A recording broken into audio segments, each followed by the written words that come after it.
Hi, Smart Community friends. I'm back with another bonus episode of the podcast that brings together multiple guest answers to the question, where to next for smart cities and communities?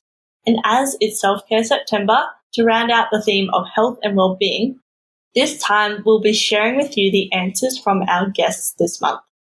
You'll hear from Catherine Flynn from episode 127, Monica Olaslagas from episode 128, Dr. Catherine Laughlin from episode 129, Sophia Arkenstall from episode 130, and Declan Edwards from episode 132, which will be out on Monday.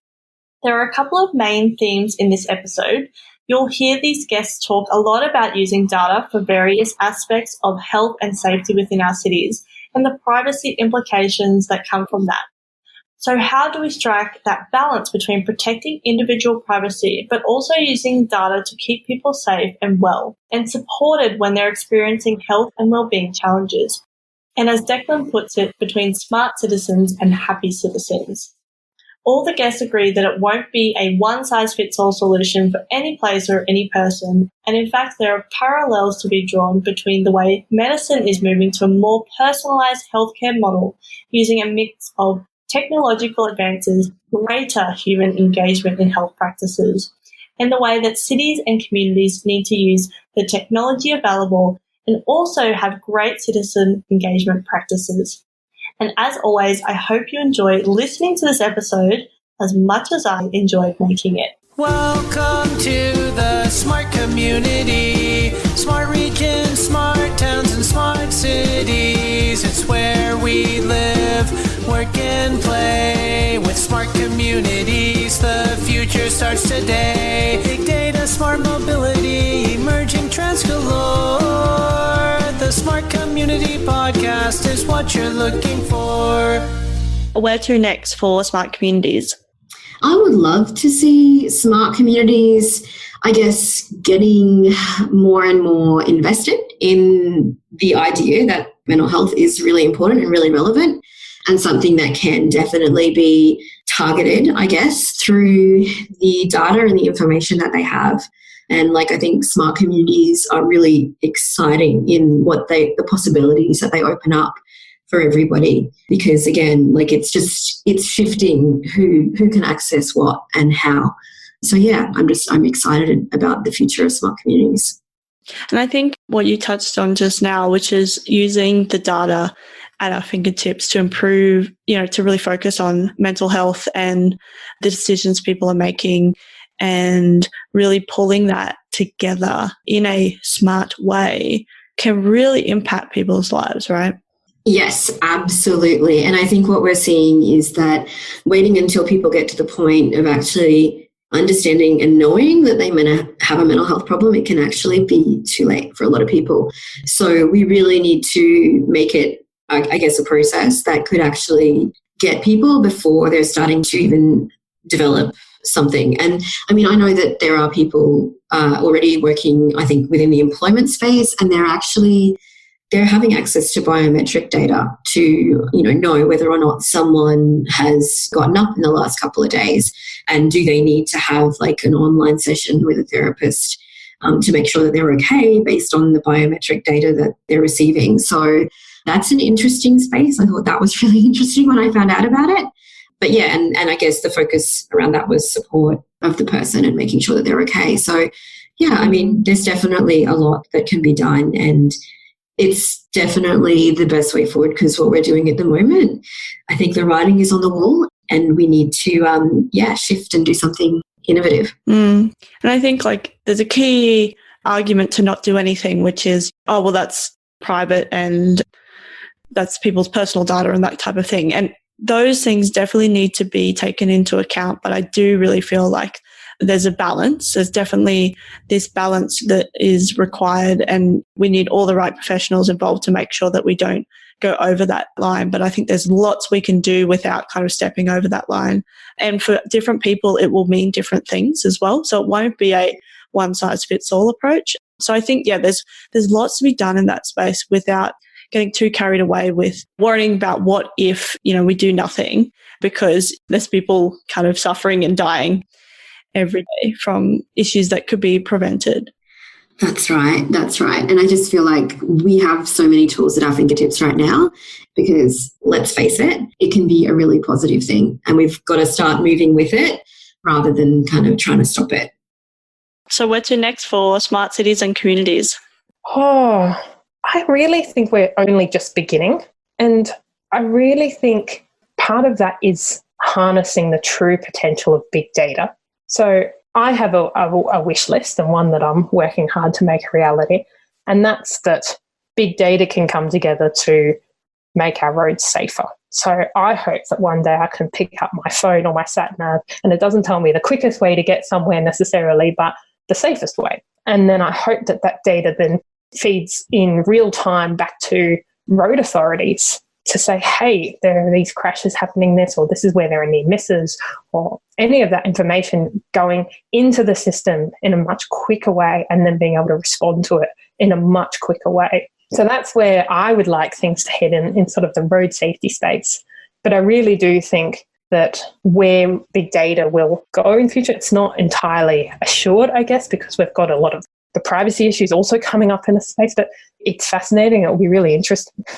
It kind of comes back to what you were talking about before with the bicycles, that Beijing was able to react very quickly because the data was there to show that more bicycle lanes were needed, and was able to act quite quickly to be able to do that. So how do we actually kind of build that into the kind of more mainstream things that we're doing in this space? When we've got the data there, then we can actually act it more quickly so that it's actually really relevant to what's happening in real time. Yeah, absolutely. I think that's so true. And I think that's where some of the true potential of this sits. It's not just in having the devices or the technologies, but it's actually how that feedback loop comes back in again. And that it's sort of, again, it's not going to be consistent all around the world. Like different road authorities and different governments and different organizations actually need to make that happen. Yeah, I agree. And I think if we aren't involved in the change, then it'll happen to us and it won't necessarily be the way that, we want it to be.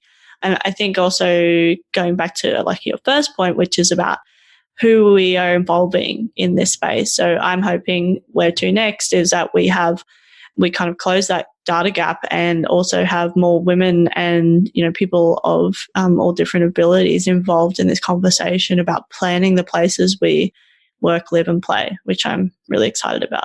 Yeah. And at the end of the day, it's the city where everyone wants to live. It's the city where you want to live as an older person. And so when I'm thinking about sort of these issues and thinking about where I want to raise children or where I want to be elderly, I certainly don't think of those places that you can't go out on the street safely and where you can't get around without a car or where you can't walk places safely.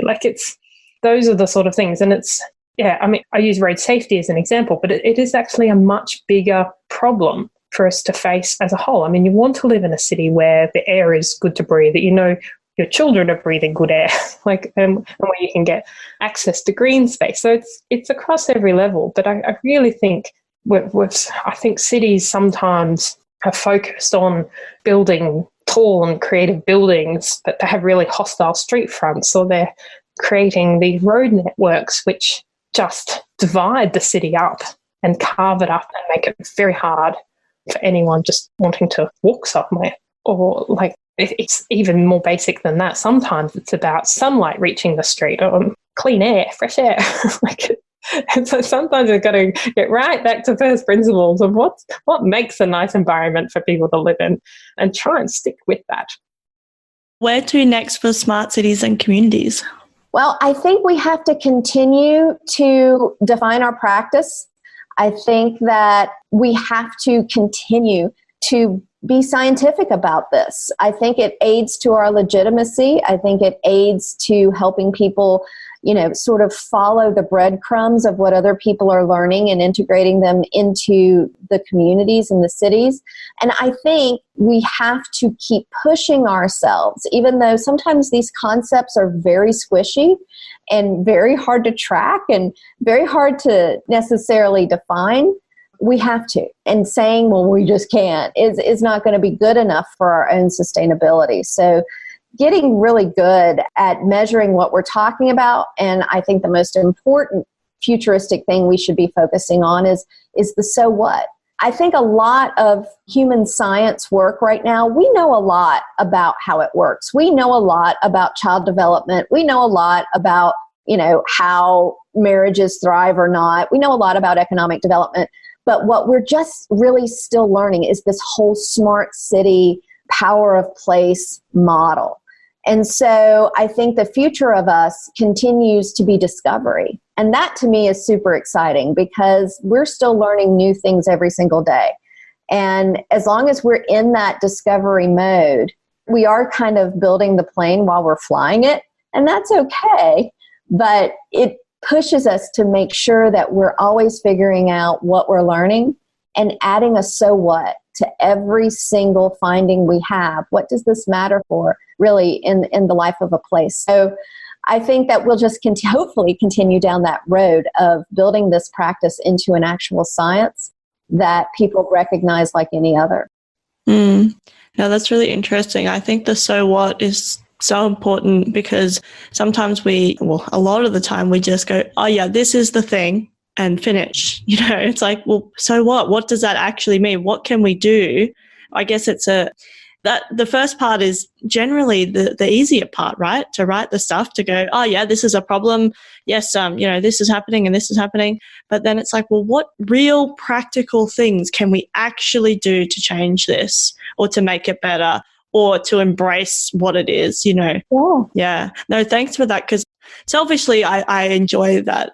That's so what, because I've been writing this report at the moment. I've been traveling around and doing all this research, but a lot of my report is the so what. And I've been really struggling with trying to put enough kind of that front bit in it, which these are the problems, but then actually really making it tangible. Like, what's the practical things that we can be doing? And none of them are super techie, right? And I'm in a super techie world, and so I'm really kind of struggling with that balance. But I think I'm nearly finished. So the reason it's front of mind is it's 97% done now, and so I'm excited to put it out in the world, but I'm also terrified because it's a lot of the stuff that kind of we've been talking about, which is, well, it's not about you need to have an autonomous shuttle bus in your town, otherwise, blah blah. We need to have diversity in decision making. We need a space to actually innovate and, people to actually have the time, budget, and resources to be actually make real decisions about this. You need the community in the loop in these things. So these are the things I'm talking about, which to me just seem quite obvious and, has no one ever thought about this before. But I guess it's putting it into this framework that people can actually use. No, and you're so right. I can't tell you how many cities right now come to me and say, we just spent an ungodly amount of money on some kind of place branding or place marketing or something. And now it always sounds very fancy when they say it to me, because they'll say, and now we need help in retrofitting community engagement and utilization of the brand, which tells me that, you did all this work, you treated your place like a box of detergent and tried to come up with a brand that would work. And now you're trying to figure out how you can shove it down everybody's throats, and you're getting pushback and they're surprised now. And so now you're going to have to pay more to try to figure this out instead of being sort of person driven from the beginning. It's common sense and not just a checkbox. Okay, we asked people and now we're going to do what we were going to do anyway. But, a real authentic engagement around these issues. And even from a price perspective, it's sort of like what we used to go through with the medical model, where it took us forever to prove the point that prevention, as much as it might look harder and more expensive, in the end is cheaper than cure. And so that's kind of, I think, where we are now, and really trying to justify a lot of these areas as not a kumbaya we're all just needing to be all together, that kind of thing, but that it's an imperative for effective community practice. It's not kumbaya at all. And once you screw it up, it's a lot harder to get it back on track than it is to have done it right in the first place. Where to next for smart cities and communities? It's a really interesting question. I think the answer is different for every city, and I think that's something that I've learned through my travels, was that every city is really unique, and it's really important that the different priorities for each city or community dictate what is next. Every city has different priorities and different strains, and the impact of population growth and an aging population is having larger impacts on some cities. We see that in some parts of Asia, and we see that here too. So I think getting some of the basics around infrastructure and mobility and health is super important, and maintaining that green space. So yeah, every city is really unique and different. One of the cool things I saw recently was something that Bill Gates has been doing around sewage. In some parts of the world, and even in Durban in South Africa, some of the sewage isn't really connected. So he's funding people and projects to come up with cool ways in which you can treat that there and then on that site. So from a health perspective, that's amazing. Like, public health is a huge win from something as simple as that. And that's using technology, but from, I guess, a different perspective, in the sense that that wouldn't affect some of the cities that I've been to recently, for instance. For those cities, I think, say, Brisbane and Paris and London, for me, I'm probably thinking of more connectivity between the visitors and the citizens really easily on your phone. I think when I was in Paris recently, the heat wave was quite significant, and the government and the municipality were communicating with people via an app to let them know of the places where they had like cooling zones and cooling rooms where you could sort of go and check in, because a lot of places don't have aircon and yet it's 42 degrees, for instance. So being able to really succinctly and efficiently communicate messages is, I guess, something really interesting, and gives a lot of power and to individuals and visitors to make decisions quite quickly. Yeah, I think it's so important. But yeah, I think anything to do around health and wellness is really important. We do have an aging population. There is an unfortunate increase in non-communicable diseases, which are all about the behaviour that we have from a lifestyle perspective, in a way, as well as things like genetic gene predispositions. So non-communicable diseases and health promotion, I still think it can be smarter. So I'm not sure what that really looks like yet, but precision medicine and personalised healthcare is certainly leading the way in that individual aspect, which I think will have greater implications as well, perhaps, for cities in ways of using data to have healthier citizens. Where to next for smart cities and communities? I think in an ideological answer to this question, what I would like to say is where to next is a focus not only on how do we make resources more efficient, how do we make the city more efficient and effective, but as we spoke about, really, if we're going to go full circle at the very start of this interview, also going, how do we use this to make our city happier? Because I think if we're making the city smarter at the expense of happiness and well-being, I think that's a bit of a conversation that needs to be had. Ideally, what I'd like to see is cities go, hey, we're going to make ourselves smarter and we're going to make our citizens happier. Yes, I love that. And I think the definition of the smart community, it can't be without that happiness factor. And whatever you call it, like I'd probably call it livability or something like that. But whatever it is, it can't be smarter if everyone's, bloody miserable. Miserable afterwards, yeah. This dystopian future where it's like, yeah, everything's really smart and technologically advanced, but everyone hates living there. everyone hates it themselves and everybody else, and like Black Mirror, right? Yeah. We don't want those type of futures. And the other thing is, like, you know, they are quite possible. And so we need to be involved. The people that care really need to be involved in these conversations. One, because we can be, and there's no better time to get involved. You know, the best time was yesterday, but now it's now. And then actually getting informed about the areas that we really want to see shift and move and be present in the future. And then, get involved, because there's really no better time to do it. Yeah, I'm with you 100%. I think it reminds me of, what's that classic Chinese proverb? The best time to plant a tree was 100 years ago and the second best time is now. Yeah, the more people we have in this conversation, the better. So there you have it. I'm sure you picked up on those themes of balancing the privacy implications with the great opportunities there are using data for improving health and safety in communities. And of course, the need to engage citizens and create targeted approaches that fit each place. The other big theme that came through is the question of why, or the concept of so what. When we're thinking about where to next for smart cities and communities, it's essential that we don't lose sight of the reasons it matters to have smarter cities and communities in the first place. As I discussed with Declan, we don't want to end up in that dystopian future. So we have to be involved today in order to be creating the places we want to live, work, and play tomorrow. As Dr. Catherine Laughlin says, once you screw it up, it's a lot harder to get it back on track than it is to get it right in the first place.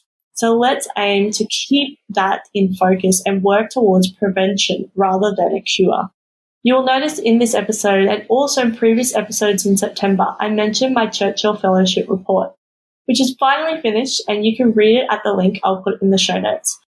But I'll also be doing an update on the podcast very soon to detail my findings, so stay tuned for that. Thanks for listening to Self-Care September, and we have one more episode coming your way on this theme on Monday, which I hope you will enjoy. It's with Declan Edwards. So as always, I hope you enjoyed listening to this episode as much as I enjoyed making it.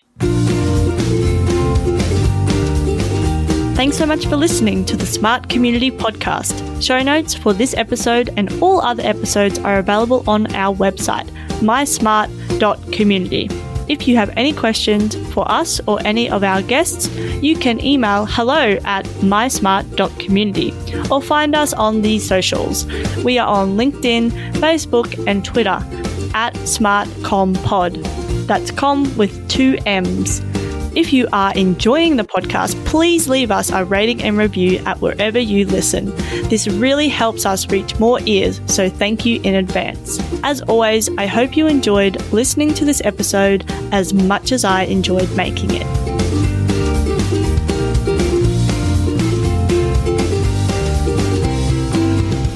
The Smart Community Podcast is what you're looking for.